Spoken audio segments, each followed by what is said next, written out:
요즘 뉴스 보면 이제 대출 막혀서 집 못 산다는 얘기 정말 많이 들리죠.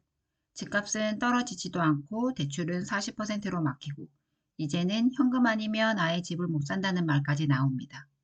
예를 들어 결혼 2년 차 신혼부부가 상계동에 6억짜리 아파트를 보러 갔는데 이젠 규제 때문에 40%인 2억 4천밖에 대출이 안 나오니까 3억 6천이나 현금을 들고 있어야 거래가 되는 거예요. 결국 우리는 그냥 평생 전세살이네 하고 포기했죠. 그런데 말이죠. 이 부부가 생애 최초 주택 구입자였다면 상황이 완전히 달라집니다.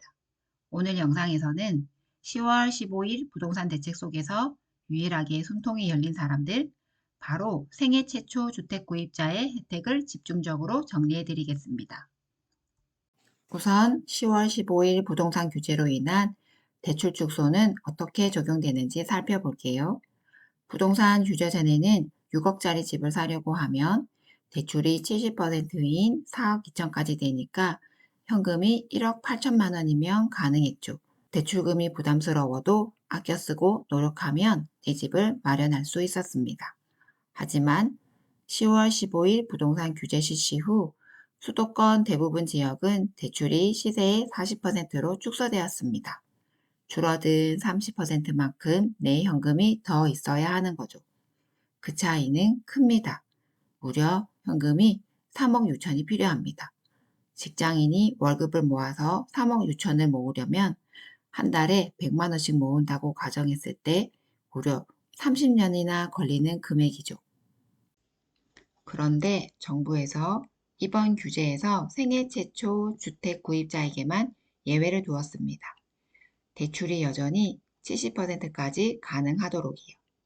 안타깝게도 현재 무주택이다 하더라도 이전에 주택 구매 이력이 있는 사람은 해당되지 않습니다. 처음 집을 구매하는 사람만 누릴 수 있는 생애 최초 대출 조건도 한번 알아보고 갈게요.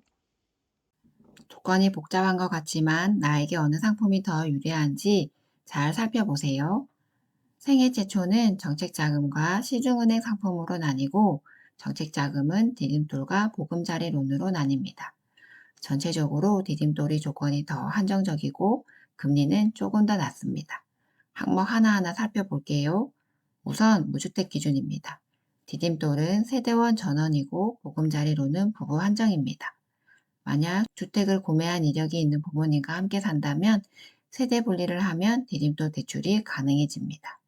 두 번째, 주택 가격인데 디딤돌은 기본 5억에 신혼부부나 두 자녀일 경우에는 6억까지 가능하고 보금자리로는 6억입니다. 세 번째, 소득 기준을 보면 기본 부부 합산 소득이 7천만 원이고 신혼부부는 8,500만 원인데 보금자리는 자녀 수에 따라 9천만 원과 1억까지 가능합니다. 조금 더 유리하죠? 금리는 디딤돌이 조금 더 낮고 상환 기간과 소득에 따라 조금씩 달라집니다. 다섯 번째, 상환 기간은 디딤돌은 최대 30년까지 가능하고 보금자리는 50년까지 가능한데 50년은 특정 조건을 충족해야 합니다. 상환 방식은 시중은행이랑 동일한 원리금 방식과 원리금 균등이 있고 정책자금에만 있는 체증식이 있습니다. 체증식은 처음에는 적게 내고 점차 늘어나는 방식이라서 초기에 부담을 줄일 수 있는 방식인데 잘 활용하면 굉장히 유용합니다. 단 상환 기간은 40년까지 가능합니다. 그리고 디딤돌과 보금자리의 가장 큰 차이는 바로 대출 한도인데 디딤돌은 채권 한도가 많이 축소되어 3억 2천까지 줄어들었어요. 그런데 여기에 방 공제가 다시 들어갑니다.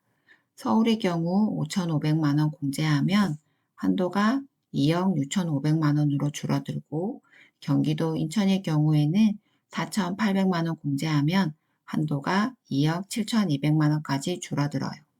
하지만 보금자리는 한도가 4억 2천이라서 확실히 유리합니다.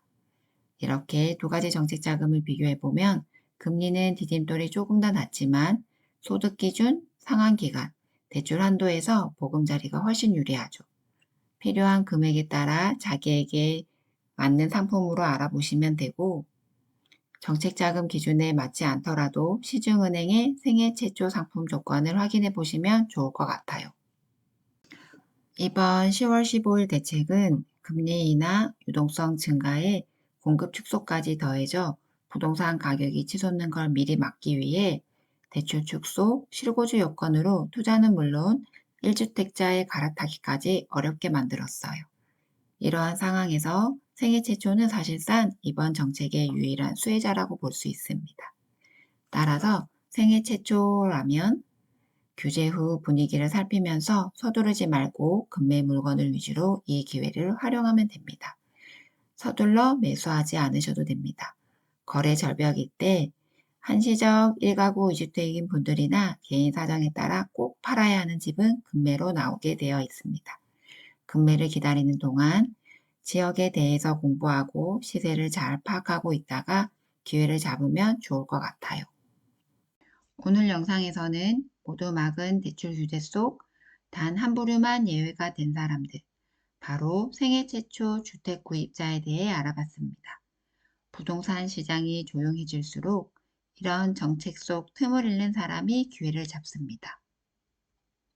영상이 도움이 되셨다면 좋아요와 구독 눌러주세요. 당신의 내 집 마련을 함께 응원하겠습니다. 오늘부터 부동산이었습니다. 감사합니다.